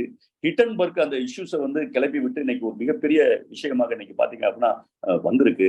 அப்படி வருகிற போது பாதிப்பு யாருக்கு அப்படின்னா அவருக்கு வேணா 2வது நிலையில இருந்து அவரு 14வது இடத்துக்கு போனாரு, 25வது இடத்துக்கு போனாரு, மீண்டும் 15வது இடத்துக்கு வந்துட்டாரு அப்படின்னு பெருமை பேசிக்கலாம். பாத்தீங்க அப்படின்னா அதுல ஏற்படுகிற இழப்பு ஏதாவது ஏற்பட்டா இந்திய மக்களுடைய சேமிப்புக்கு என்ன உத்தரவாதம், என்ன? இப்படிப்பட்ட ஒரு ஆபத்தான சூழல்ல நாம் இருக்கிறோம். இன்னைக்கு நிதி மூலதனம் என்ன இருக்குன்னா மக்களுடைய உழைப்பை வாரி சுருட்டி சில முதலீட்டாளர்கள் கூடிய பேர்ல இன்னைக்கு பாத்தீங்க அப்படின்னு சொன்னா கார்பரேட் நிறுவனங்கள் கொள்ளையடிப்பதற்கு விஷயங்கள் இருக்கு. அதற்கு தகுந்தாற் போல இந்தியாவுடைய நிதித்துறையையும் இந்தியாவுடைய அனைத்து பொதுத்துறை நிறுவனங்களையும் அதை அப்படியே பிரைவேட்டாக ஆக்குவதுங்கிற அடிப்படையில கொஞ்சம் கூட கூச்சம் இல்லாம பணமயமாக்கல் அப்படின்னு ஒரு திட்டத்தை கொண்டு வந்து அது என்ன நான் விற்கிறது இல்லை, அவங்களுக்கு ஒரு 90 ஆண்டுக்கு நான் வந்து குத்தகைக்கு தான் விடுறேன் அப்படின்னு. அதுக்கப்புறம் யாரு மோடி போகிறா இருக்க மாட்டாரான்னு தெரியாது. இன்னைக்கு குத்தகை உடனே இருப்பானா இருக்க மாட்டான்னு தெரியாது, வாங்குறவன் இருப்பானா இருக்க மாட்டானான்னு தெரியாது பாத்தீங்க அப்படின்னா. ஆனா அன்னைக்கு என்னவா இருக்குன்னா எல்லாமே பிரைவேட்டாகவும் மற்றதாகவும் மாறி போயிடும். மக்கள் எப்படி வாழ்வார்கள் அப்படின்னு சொல்லுகிற போது ஏதோ நம்ம கிளாஸ் ஆஸ்பெக்ட்ல பாக்குற போது என்ன பிரச்சனை இருக்கு அப்படின்னு சொன்னா, மக்கள் பணம் பூரா இன்னைக்கு ஒரு பக்கம் இப்படி போவதும், சாதாரண சாமானிய மக்கள் இன்னொரு இடத்துக்கு வருவதும், இந்த ஏற்றத்தாழ்வு இருக்கக்கூடிய விஷயங்கள் ஒரு மிகப்பெரிய அளவுக்கு ஒரு இடைவெளிங்கக்கூடிய விஷயங்கள்ங்கிறது வந்துகிட்டு இருக்கு. கடுமையான நெருக்கடியை நோக்கி இன்னைக்கு நம்ம வந்து போய்கிட்டு இருக்கோம். ஆனா ஆரம்பத்திலேயே சொன்ன மாதிரி மக்களுடைய நல்வாழ்வு, வேலை வாய்ப்பு, கல்வி, அவருடைய எதிர்காலம், அதை பாதுகாப்பதுங்கக்கூடிய விஷயத்திலிருந்து இந்திய தேசம் பயணிக்கல. இப்பவும் பக்கத்துல இருக்கக்கூடிய நம்ம உதாரணத்தை சொல்லுகிற போது, சீனா நாட்டை சொல்லுகிற போது அவன் என்ன செய்யறான் அப்படின்னு சொல்லும்போது உலகத்திலேயே நம்பர் 2ங்கக்கூடிய விஷயத்துல இருக்கான். பல விஷயத்துல நம்பர் 1 இருக்கான் பாத்தீங்க அப்படின்னு சொன்னா. இப்பவும் நமக்கு சுகாதாரம், கல்வி, பொது சுகாதாரம், மருத்துவம், கல்வி, இது 3 ரொம்ப ரொம்ப ரொம்ப முக்கியம் பாத்தீங்கன்னா பொருளாதார வளர்ச்சியில. முதலாளித்துவத்துக்கே இது உறுதிப்படுத்தினாத்தான் என்ன இருக்கும் அப்படின்னு சொல்லி பாத்தீங்க அப்படின்னா, வேலை செய்யறதுக்கு ஆளு கிடப்பான் அந்த ப்ரொடக்ஷனுக்கே. சோ இன்னைக்கு இது உறுதிப்படுத்த வேண்டியது இருக்கக்கூடிய விஷயங்கள் இருக்கு. இந்த கொரோனா பீரியட் என்ன நமக்கு காட்டிய விஷயம் என்ன அப்படின்னு சொல்லி பாத்தீங்கன்னா, பொது சுகாதாரத்தை பாதுகாப்பதுங்கக்கூடிய விஷயத்த இதை பாதுகாத்த நாடுகள், பாதுகாக்காத நாடுகள் என்ற இந்த இரட்டை அணுகுமுறையை நமக்கு காட்டுச்சுன்னு சொல்லி பாக்குறோம் பாத்தீங்க அப்படின்னா. நான் உதாரணத்துக்கு 1-2 சம்பவம், ஒரு நிகழ்ச்சிகளை சொல்லி முடிக்கலாம்னு நினைக்கிறேன் பாத்தீங்க அப்படின்னா. சீனாவுடைய இந்த அபரிமிதமான வளர்ச்சிக்கு என்ன காரணம் என்று சொல்லுகிற போது அவங்க சொல்றாங்க, உலகத்திலேயே இன்னைக்கு என்ன இருக்குன்னா வறுமையை ஒழித்த நாடாக நாங்க மாறிட்டோம் அப்படின்னு சொல்றாங்க. எந்த இண்டெக்ஸ் வேணா அவங்க எல்லாம் பயம் எல்லாம் செஞ்சுட்டேன்னு சொல்லல. இதை சொல்லும் போது இது யார் சொல்றாங்கன்னா அவங்க மட்டும் சொல்லிக்கல பாத்தீங்க அப்படின்னு சொன்னா, வேர்ல்டு பேங்கே சொல்றது, வேர்ல்டு பேங்குடைய ரெக்கார்டே சொல்லுது பாத்தீங்கன்னா, அவங்க வைத்திருக்கக்கூடிய குறியீடு இருக்காங்கல்ல, அந்த குறியீட்டு அடிப்படையில் குறைஞ்சபட்ச வருவாயின்னு அவங்க வைத்திருக்கக்கூடிய குறியீட்டு அடிப்படையிலேயே இன்னைக்கு அதுக்கு கீழே சீனாவில் இருக்கிறவங்க இல்லை. வறுமை கோட்டுக்கு கீழே இருந்து மேல கொண்டுட்டு வந்துட்டோம். அடுத்து 2050க்குள்ள ஒரு வளமான வாழ்க்கையை, எல்லா வசதிகளும் பெறுகிற சீன மக்கள் எல்லா வசதிகளும் பெறுகிற ஒரு வாழ்க்கையை தருவதுதான் எங்களுடைய லட்சியம்னு சீன அரசுங்கக்கூடிய விஷயங்கள் பயணிச்சுட்டு இருக்கு பாத்தீங்க அப்படின்னா. இந்த 90 காலத்துக்கு முன்னாடி இந்தியாவை விட பின்னாடி இருந்தாங்க. எப்படி இவ்வளவு பெரிய இது என்று சொல்லுகிற போது இந்த மார்க்கெட் எக்கானமியை பயன்படுத்துகிற போது அவங்க எப்படி பயன்படுத்துறாங்க அப்படிங்கிற விஷயங்கள் தான் அதுல இருக்கக்கூடிய ஒரு பெரிய விஷயம். உலக மக்கள் தொகையில 300 பெரிய தொகையில இருக்கக்கூடிய ஒரு நாடு, அங்கேயும் உலக மூலதனத்தை பயன்படுத்துறாங்க. மூலதனம் வந்தா ஒரு கண்டிஷன் பாத்தீங்க அப்படின்னு சொன்னா, அவங்க உற்பத்தி பண்ணலாம், எக்ஸ்போர்ட் பண்ணலாம், அங்கேயும் விற்கலாம் பாத்தீங்க அப்படின்னு சொன்னா அந்த எல்லா கட்டுப்பாடுகளும் இருக்கு. ஆனா அங்க இருக்கக்கூடிய தொழிலாளர்கள் சட்டங்களை கடைபிடிக்க வேண்டும். 30 வருஷமா 35 வருஷமா அப்படிங்கக்கூடிய அக்ரிமெண்ட் முடிந்ததுக்கு பிறகு அவர் இருக்கிறதெல்லாம் அள்ளிக்கிட்டு மூட்டை கட்டிக்கிட்டு ஓடி போயிடுறது இல்லை பாத்தீங்க அப்படின்னா. எல்லாத்தையும் அந்த ஃபேக்டரி உள்பட அந்த டெக்னாலஜி உள்பட அங்கேயே விட்டுட்டு அவர் சம்பாதிச்சுதான் எடுத்துட்டு போயிடும். மூலதனத்தை பொறுத்தவரையிலையும் அந்த நாட்டுக்கு பயன்படுமாங்கிற பிரச்சனையை பத்தியே இல்ல, அதுல தனக்கு என்ன லாபம் கிடைக்குங்கிறதுக்கான. ஆகவே என்ன இருந்தது அப்படின்னா, உலக மூலதனம் அங்க இருக்கக்கூடிய அரசுகள் விரும்பலைனா கூட அமெரிக்காவுடைய மூலதனம் அங்க போச்சு பாத்தீங்கன்னா. உலக நாடுகள்ல வளர்ந்த நாடுகள்ல இருக்கக்கூடிய மூலதனம்லாம் அங்க போச்சு, லாபம் சம்பாதிக்க போச்சு, டெக்னாலஜியும் போச்சு. அதையும் அவங்க வந்து அந்த டெக்னாலஜி அப்டேட் பண்ணாங்க. அவங்க கல்வியில என்ன அப்படின்னா விரும்புகிற கல்வியை படிக்கலாம். நாங்க அதை தாண்டி 10 அறிவிப்புல அவங்க செஞ்ச மிகப்பெரிய விஷயம் என்ன அப்படின்னா, ஆராய்ச்சி மாணவர்களுக்கு பல உதவிகளை செய்து எல்லாத்தையும் ஆராய்ச்சியை நோக்கி போ அப்படின்னாங்க. இன்னைக்கு உலகத்துல பொதுவா அமெரிக்காவிலதான் அதிகமான ஆராய்ச்சி மாணவர்கள் அவங்க வந்து ஆராய்ச்சி கட்டுரைகளை வெளியிடுகிறாங்க, பெரிய இதை கண்டுபிடிப்புகள் அவங்க வர்றாங்க அப்படின்னு சொல்லுகிற போது இன்னைக்கு என்ன இருக்கு அப்படின்னா, அந்த இடத்த சீனா எட்டி பிடித்து விட்டதுங்கக்கூடிய விஷயங்களை பார்க்கிறாங்க. இப்ப அவங்க நடந்த மாநாட்டிலையும் இப்ப அவங்க என்ன சொல்றாங்க அப்படின்னா, எங்களுடைய கேந்திரமான தொழில்கள் எல்லாமே இங்க தனியார் துறையும் இருக்கும், அந்நிய முதலீட்டையும் நாங்க வந்து பயன்படுத்துவோம். ஆனா என்ன அப்படின்னா, எங்களுடைய அடிப்படையான இந்த கனரக தொழில்கள் அப்படிங்கக்கூடிய தொழில்கள் எல்லாமே பொதுத்துறைக்குள் தான் இருக்கும் அப்படின்னு. உலகத்திலேயே உலக சந்தையில போட்டி போட்டு மிகப்பெரிய பில்லியனரா ட்ரில்லியனரா இருக்கக்கூடிய நிறுவனங்கள் என்று சொல்லுகிற போது சீனாவில் இருக்கக்கூடிய பொதுத்துறை நிறுவனங்கள் அந்த பட்டியலில் வருது பாத்தீங்க அப்படின்னு சொன்னாங்க. சோ இன்னைக்கு அப்படி இந்த உலக சூழல்ல ஒரு சோசியலிசம் கூடிய சித்தாந்தத்தை முன்வைத்து அந்த மக்கள் நலன் சார்ந்து போகக்கூடிய பல அரசாங்கங்கள் அப்படிப்பட்ட விஷயங்களை வைக்கிறாங்கக்கூடிய விஷயங்கள் தான் உங்களுக்கு யூகோ சாவேஸ் அதை தான் பண்ணாரு. ஆகவே அவருடைய அரசாங்கத்தை கவிழ்க்கிறது கூட முயற்சி பண்ணாங்க.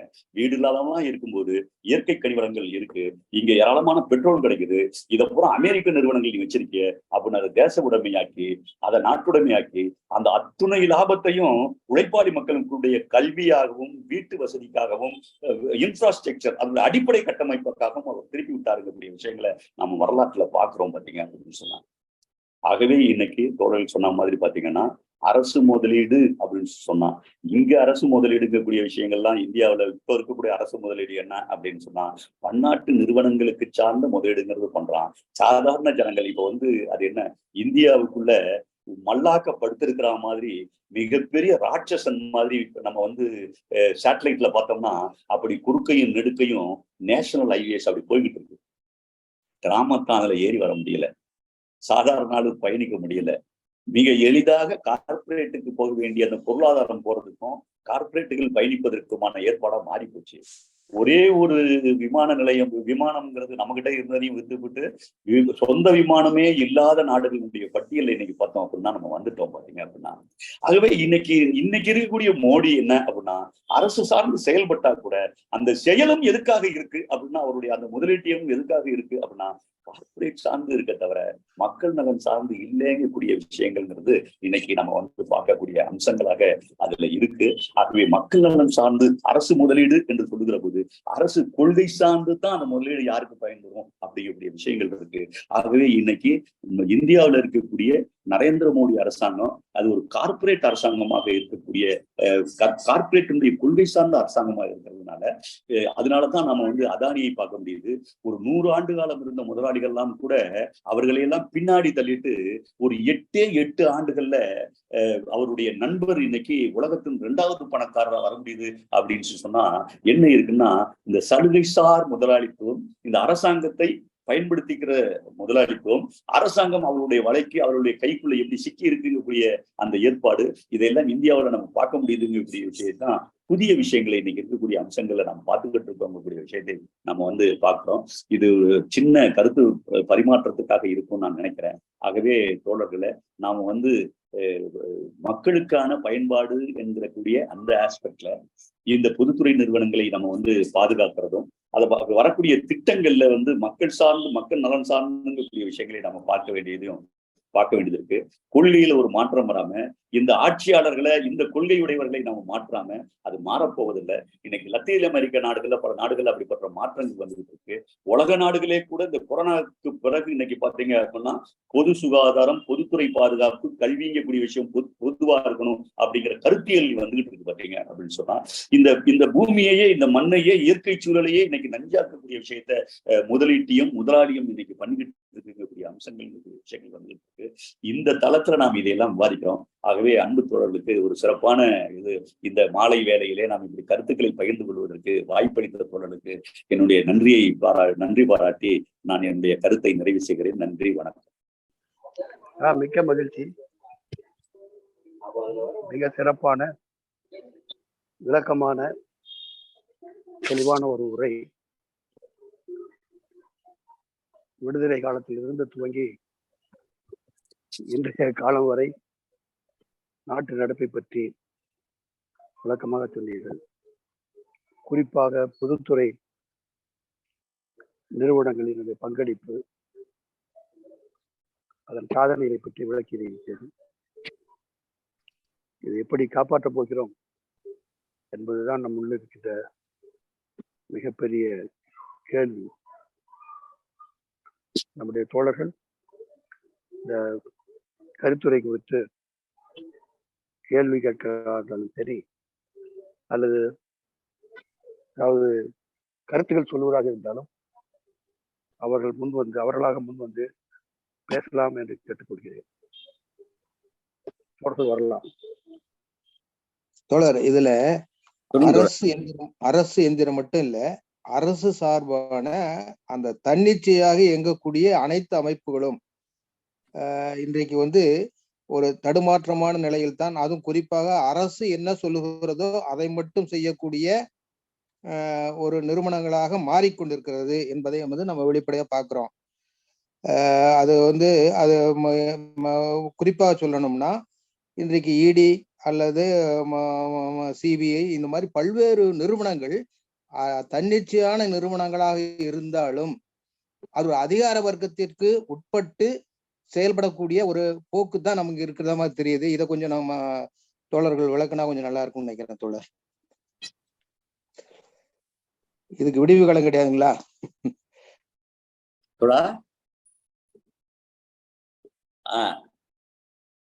Very good. நீங்க தோழர் சொன்னது, அதை இந்த மற்ற நிறுவனங்களோடு இருக்கக்கூடிய நிறுவனமாக நாம் அதை பார்க்க முடியாது.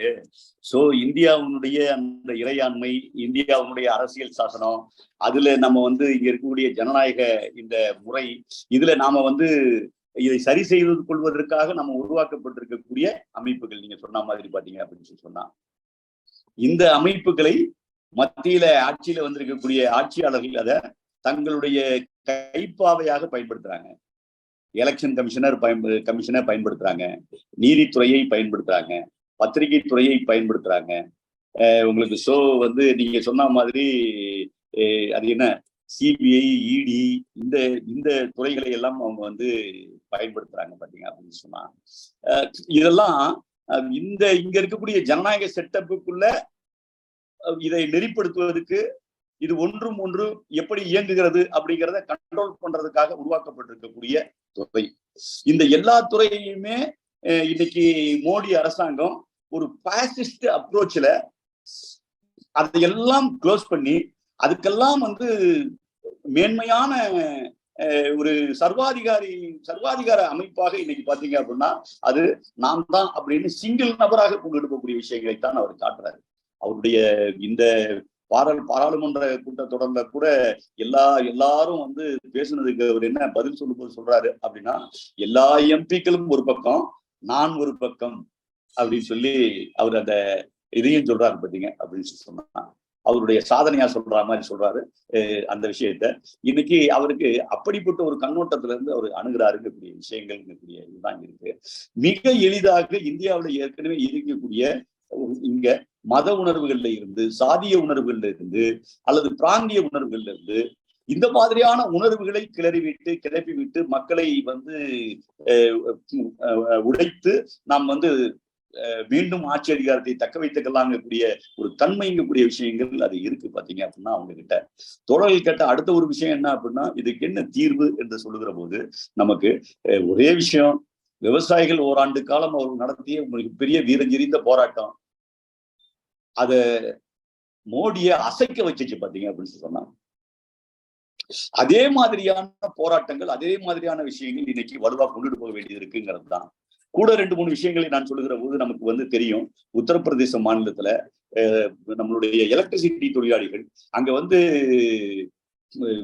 பிரைவேட்டைசேஷன் அப்படிங்கக்கூடிய விஷயத்தை அறிவித்ததுக்கு பிறகு 2 நாள் கடுமையான போராட்டம். அவர்களெல்லாம் பிடிச்சு சிறை வைப்பதுங்கக்கூடிய விஷயங்களுக்குள்ள போறாங்க. டெஸ்மாலாம் கொண்டுட்டு வராங்க பாத்தீங்க அப்படின்னா, தேச விரோதம்லாம் கொண்டுட்டு வந்தாங்க. ஆனா ஒட்டுமொத்தமான தொழிலாளர்கள் கிளர்ந்து எந்த எதையும் சந்திப்பேன் அப்படின்னு களத்துல இருந்தாங்க பாத்தீங்க அப்படின்னா, வேற வழியே இல்லாம நரேந்திர மோடியினுடைய அனைத்தையும் அமுல்படுத்தி கொண்டிருக்கக்கூடிய உத்தரப்பிரதேசத்துல அந்த பில்ல திரும்ப பெற வேண்டிய அவசியம் கூடிய விஷயங்கள் ஏற்பட்டுச்சு பாத்தீங்க அப்படின்னா. சோ அதே மாதிரி நமக்கு இங்க பாண்டிச்சேரியினுடைய அனுபவம் நமக்கு தெரியும். அதே மாதிரியான விஷயங்கள் தான் நமக்கு. சோ இன்னைக்கு என்ன இருக்கு அப்படின்னா, அது சின்னதா பெருசாங்கக்கூடிய விஷயங்கள் இல்ல. தொழிலாளி ஒன்றுபட்டா, ஒத்துமையா நின்னா அதுல நாம வெற்றி பெற முடியும் என்கக்கூடிய ஒரு விஷயங்கள்ங்கிறது இருக்கு. இதுல நாம செய்ய வேண்டிய விஷயங்கள்ங்கிறது இந்த கருத்து பிரச்சாரம் நமக்குள்ள மட்டும் பண்ணாம ஒரு பெரிய அளவுக்கு மக்களிடம் கொண்டு போய் சேர்ப்பது என்ன அப்படிங்கக்கூடிய விஷயங்கள் தான் பாத்தீங்க அப்படின்னா, இந்த துன்பதுயரங்களுக்கு, நெருக்கடிகளுக்கெல்லாம் பின்னால் இருப்பது என்ன அப்படின்னா இந்த ஆட்சியாளர்களுடைய கொள்கை தான் அப்படிங்கக்கூடிய விஷயத்தை கொண்டு சேர்க்க வேண்டியது இருக்குங்கக்கூடிய விஷயத்த நான் கருதுறேன். நான் உதாரணத்துக்கு ஒரு சம்பவத்தை சுட்டி காட்டலாம்னு நினைக்கிறேன். எங்களுடைய அகில இந்திய மாநாடு இப்ப நடந்தது. அது நடந்த போது ஒரிசாவில இருந்து ஒரு தொழிலாளி அதுல வந்து கலந்துகிட்டார் பாத்தீங்கன்னா, மைக்ரேஷன் தொழிலாளி. நாங்க மைக்ரேஷன் சம்பந்தமாக உலகம் முழுக்க எப்படி நடக்குது, இந்தியாவில் எப்படி நடந்துகிட்டு இருக்கு, என்னென்ன அம்சங்கள் அதுல முன்னுக்கு வந்திருக்குன்னு ஒரு பேப்பர் வச்சு விவாதிச்சோம் பாத்தீங்க அப்படின்னா. அந்த தொழிலாளி வந்து அவர் பேசும்போது, அவருக்கு தொழிலாளி டெலிகேட்டா வந்தாரு. அவர் வந்து ஹிமாச்சல்ல இருந்து அங்க வந்திருக்கக்கூடிய தொழிலாளி வேலை செய்யறாரு பாத்தீங்க அப்படின்னா, ஒவ்வொரு அநேகமா இந்தியாவில இருக்கக்கூடிய எல்லா மாநிலங்கள்லயுமே புலம்பெயர்ந்து போற தொழிலாளி இல்லாம இல்ல. அப்ப அந்த தொழிலாளி எனக்கு 2 பிரச்சனை தாங்க எங்களுக்கு முக்கியம் அப்படிங்கிறார் பாத்தீங்க அப்படின்னா, நாங்க ஏதாவது ஒன்னா சேர்ந்து லோக்கல்ல இருக்கக்கூடிய யாரு கூடயாவது அல்லது ஏதாவது யூனியன் சார்ந்தாவது நாங்க இருக்கிறோங்கிற மாதிரி எங்களுடைய சார்பு நிலை தெரிஞ்சா உடனடியா எங்களை வேலையை விட்டு நீக்கிடுறாங்க. ஆகவே எங்களுக்கு என்ன அப்படின்னா வேலை உத்தரவாதம் ஒண்ணுங்கக்கூடிய விஷயங்கள் வேணுங்க அப்படிங்கக்கூடிய விஷயத்த ஒண்ணு சொல்றாரு. 2 என்ன சொல்றாருன்னா, நாங்க இறந்து போயிட்டோம்னா எங்க ஊருக்கு எங்க பாடியை கொண்டுட்டு போகணுங்க, இதாங்க முக்கியமானது அப்படிங்கிற விஷயத்த சொல்றாரு. இந்த உழைப்பு சுரண்டலோ, இந்த நேரம் அதிகமா இருக்கிறதோ, இந்த கொடூரமான ஒரு மனித வாழ்க்கை நடத்துகிறதுக்கு எந்த வசதியும் இல்லாம அவர்களை தங்க வைக்கிறதோ, அந்த மாதிரியான பிரச்சனைகள் கூட அவர்களுக்கு பெருசா தெரியல. இன்னொரு சம்பவத்தை நான் உங்களுக்கு சொல்றேன் பாத்தீங்க அப்படின்னா, நம்முடைய தமிழ்நாட்டுல பட்டாசுல இன்னைக்கு ஒரு பெரிய அளவுக்கு மைக்ரேஷன் தொழிலாளிங்கிறது வந்துட்டாங்க, வெளிமாநில தொழிலாளி. அவங்க என்ன சொல்றாங்க அப்படின்னு சொல்லி பாத்தீங்கன்னா, அவங்க கிட்ட போய் விசாரிக்கிற போது, நாங்க எங்க ஊர்ல எங்களுக்கு இந்த எந்த இதுவும் இல்லைங்க, இந்த சம்பளம்லாம் எங்களுக்கு கிடைக்கிறது இல்ல, ஒவ்வொரு நாள் பொழுது போறதும் மிகப்பெரிய அளவுக்கு சிரமமா இருக்கு, குடும்பத்தையே காப்பாற்ற முடியல, எங்களுக்கு இந்த சம்பளம் போதுமானதாக இருக்கு, நாங்க இது பண்றோம், ஊருக்கு அனுப்புறோம், அந்த மகாராஷ்டிரன் மோடி புண்ணியத்தால நாங்க இங்க வந்திருக்கோம் அப்படின்னு அவர் உணர்றாரு பாத்தீங்க அப்படின்னா. நம்ம ஒரு பக்கம் இந்த சுரண்டலை சொல்லுகிற போது மைக்ரேஷன் தொழிலாளி எப்படி உணர்றான் அப்படின்னா, அவனுடைய உணர்வு அப்படிங்கக்கூடிய விஷயங்கிறது இருக்கு. ஒரு கண்ணியமான முறையில நான் வாழ்ற பூமியிலேயே, நான் இருக்கிற ஒரு என் மூதாதையர் வாழ்ந்துகிட்டு இருக்கக்கூடிய இடத்துலயே என் மண்ணை விட்டு அகலாம அங்க இருந்தே நான் வந்து தன்மானத்தோடு தலை நிமிர்ந்து வாழ முடியும். அப்படி ஒரு வாழ்க்கையை தராத ஒரு அரசாங்கம் என்னடா அரசாங்கம் அப்படிங்கிற கேள்வி அப்படிங்கக்கூடிய விஷயத்த நம்மளால கேள்வி கேட்க முடியல. இதுதான் ஹியூமன் சைக்காலஜியாவும் மத்ததாவும் பாத்தீங்க அப்படின்னா இருக்கு. அதுக்கு பின்னாடி சாதி மதம் இதெல்லாம் சேர்ந்து இருக்கக்கூடிய அம்சங்களாகவும் சேர்ந்து இருக்கு பாத்தீங்கன்னா. இந்த எல்லா செக்ஷன் கிட்டையும் இந்த செக்ஷனை புரிய வைக்கிறது என்ன அப்படிங்கறதான் பாத்தீங்க அப்படின்னா, இந்த ஆட்சியாளர்கள் அவர்கள் வைத்திருக்கக்கூடிய கொள்கை, அதுல நம்மளுடைய வாழ்வாதாரம் சிதலமாவதுங்கக்கூடிய இந்த அம்சங்கள், இதுல என்ன இருக்கு அப்படிங்கிற விஷயங்கள் நம்ம கொண்டுட்டு போக வேண்டியதுங்கிறது இருக்கு. சின்ன சின்ன நல்வாய்ப்பாக இப்படிப்பட்ட ஒன்று திரண்டு நடத்தக்கூடிய போராட்டங்கள்ல மற்ற போராட்டங்கள்ல நாம வந்து வெற்றி பெறுவதற்கான சாத்திய கூறுகள் அங்கங்க பல இடங்கள்ல இருக்குங்கக்கூடிய விஷயங்கள் தான் எங்களுடைய அகில இந்திய மாநாட்டுல வந்த எக்ஸ்பீரியன்ஸை பல பேர் சொன்னாங்க. ஆகவே விவசாயிகளும் தொழிலாளிகளும் ஒன்றாக இணைந்து இந்த போராட்டத்தையும் மட்டத்தையும் நம்ம வந்து கொண்டுட்டு போகணும். இதுதான் அடுத்து பாலிடிக்ஸா அரசியல் கட்சிகள் ஒன்றிணைவதற்குங்கக்கூடிய அடிப்படையில 2024 தேர்தல்ல மோடியை தோற்கடிப்பதற்கான உத்தியாக அது மாறும். அதை கொண்டுட்டு போகணும்னு நம்ம யோசிக்கிறோம் பாத்தீங்க அப்படின்னா. ஆகவே ஒரு கிளாஸ் கான்சியஸ்னஸ் உள்ள நாமங்கக்கூடிய அடிப்படையில அந்த வழியில பயணிப்பதை தவிர வேறு வழியே நமக்கு இல்லை. அதை நோக்கி நாம் பயணப்பட வேண்டியது இருக்கு. வலுவான கருத்தியல் பிரச்சாரத்தை நாம் செய்ய வேண்டியது இருக்குங்கக்கூடிய அம்சங்கள் தான் தோழா. அதுதான் நான் சொல்ல வேண்டியதாக கருதுறேன். நன்றி தோழர். ஓகே தோழர், நன்றி தோழர். எல்லாருக்கும் சரி, மகிழ்ச்சி தோழர். வேற யாராவது தோழர்கள் ஏதாவது ஆட்சி உரையில ஏதாவது சந்தேகங்கள் இருக்கா? அது பேச விரும்புகிறீர்களா? கருத்துக்களையும் சொல்லலாம். அதனால அது மாதிரி கருத்துக்களை சொல்லுவது, சந்தேகங்கள் கேட்பது, அவரவர்களே கையுறுத்தி அவர்களே அன்மியூட் செஞ்சுட்டு நீங்க தாராளம் வாங்க. அன்பார்ந்த தோழர்களே வணக்கம். கண்ணையா பேசுறேன். கேக்குதுங்களா தோழர்? கேக்குது தோழர், கேக்குது தோழர். இன்றைய தினம் தோழர் திருவேட்டை அவர்கள் மிக அருமையாக சொற்பொழிவாற்றினார்கள். அரசின் முதலீடுகளும் சேவைகளும் என்ற தலைப்புல மிக அருமையாக தங்கு தடை இல்லாம ஒரு நீரோட்டம் போல அவருடைய நடை ரொம்ப அருமையா இருந்தது. ஆரம்பம் முதல் கொண்டு 1930 வந்து நெருக்கடி நிலைமையில முதலாளித்துவம் எப்படி இருந்தது, அப்புறம் 1917 தொழிலாளர்கள் எப்படி வெற்றி பெற்றார்கள், அப்புறம் கராச்சி மாநாடு 1939, இப்படி ஒவ்வொரு வருடமும் என்னென்ன நிகழ்ச்சிகள் நடந்தது, இந்த பொதுத்துறை நிறுவனங்களை பற்றி நிறைய விஷயங்களை சொன்னார்கள். என்ன அப்படின்னாக்கா ஒரு 7:30 ஆரம்பிச்சு 8:10 முடிச்சிட்டாரு. ஒரு 40 நிமிஷத்துல. எல்லாருமே 1 மணி நேரம் 1.5 மணி நேரம் எடுத்துக்குவாங்க. ஆனா கொஞ்சம் சுருக்கமா இருக்கிறது. இப்போ இந்த கேள்வி பதிலாம் சேர்த்தோம் அப்படின்னாக்கா ஒரு 7:30 8:30 1 ஹவர்ல முடிஞ்சிடணும்னு நினைக்கிறேன். ரொம்ப அருமையா இருந்தது. சுருக்கமா இருந்தாலும் நிறைய விஷயங்களை அவரு சொன்னது எல்லாருக்கும் பிரயோஜனமா இருந்தது. மிக்க நன்றி. நன்றி தோழா.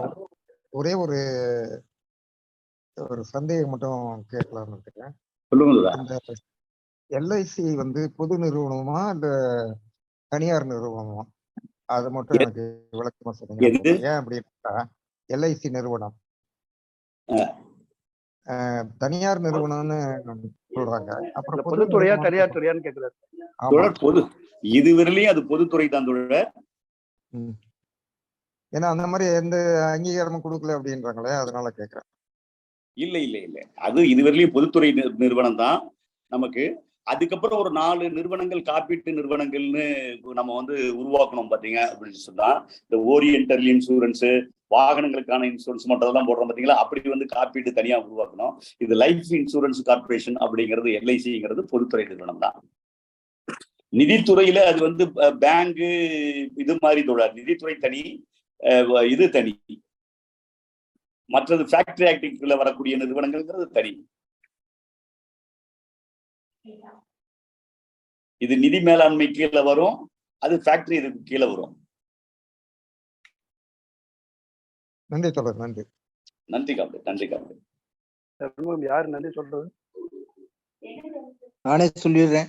ராபர்ட். சரி, நீங்களே வா. ஓகே. இல்ல ராபர்ட்ஸ் வந்திருக்காரா? இல்ல தோழர், நீங்களே சொல்லிடுங்க. ரைட். தோழர்களே, இதுவரை நமக்கு பல்வேறு கருத்துருக்களை நல்ல முறையில் எளிமையாக விளக்கி இருக்கார். குறிப்பாக எல்ஐசி என்பது எப்ப தோன்றது, எவ்வளவு முதலீட்டோடு தோன்றது, இன்றைக்கு அதனுடைய என்ன, அரசாங்கத்தினுடைய ஷேர் என்ன, அரசாங்கம் பெற்றுக்கொண்டிருக்கிற டிவிடெண்ட் என்ன அப்படிங்கிற மாதிரி. அது மட்டும் இல்ல, அந்த எல்ஐசி நிறுவனமானது என்னென்ன துறைகளில் உதவுறது அப்படிங்கிற மாதிரி எல்லாம் நல்ல, குறிப்பா விவசாயத்துறைக்கு என்ன செஞ்சிருக்கு, இந்த மாதிரி பல்வேறு விஷயங்களையும் ரொம்ப நமக்கு எளிமையாக புரியக்கூடிய அளவுக்கு சொல்லியிருக்காரு. அதே மாதிரி வங்கிகளினுடைய தேச உடைமையான பிற்பாடு அதனுடைய தன்மையே மாறி போச்சு. அது இன்றைக்கு எப்படி நிலைமையா இருக்குது, நேர் எதிர்மாறாக இருக்கிறது. இது ஒரு அபாயகரமான போக்கு அப்படிங்கிறதையும் மறைமுகமா சொல்லி காட்டியிருக்காரு. அதே மாதிரி இந்த நேருனுடைய கொள்கையிலிருந்து ஆரம்பிச்சு அன்றைக்கு உலக நாடுகள்ல அமெரிக்கா, பிரிட்டன் போன்ற பல்வேறு நாடுகளையும் இந்தியா அணுகிய போது அவர்கள் அந்த மறுதளித்து அதாவது இன்டைரக்ட் ஆப்ஜெக்டா என்ன செஞ்சிருக்காங்கன்னா, நாங்க உற்பத்தி செய்யற பொருளை நீங்க வாங்கிக்கங்க, உங்களுக்கு சுயமா தொழில் செய்ய தெரியாது அப்படிங்கிற மாதிரி சொல்லிருக்கும் போது, இந்த நேரத்துலதான் சோவியத் யூனியன் மனமும் பல்வேறு கனரக தொழில்களையும் ஆயிலுடைய எக்ஸ்ப்ளோரேஷன்லையும் அவரை முதலீடு ஆராய்ச்சி செய்யறதுக்கும் அவங்களுடைய மனித வளமத்தையும் அங்கிருந்து டெக்னாலஜியோட இங்க அதை விரிவாக்கம் பண்ணிருக்காங்க அப்படிங்கிற மாதிரி எல்லா தகவல்களையும் சொல்லியிருக்காரு. அருமையான விவரங்களோடு நம்ம எளிமையாக புரிந்து கொள்ளக்கூடிய அளவுக்கு தோழர் சிறப்பாக உரையாற்றியிருக்கிறார். இதுவரைக்கும் பொறுமையாக காத்திருந்து எல்லா கருத்துக்களை உள்வாங்கி கொண்ட தோழர்கள் அனைவருக்கும் எம்ஏஎல் சார்பாக நன்றி கூறி அமைகிறோம். நன்றி, வணக்கம்.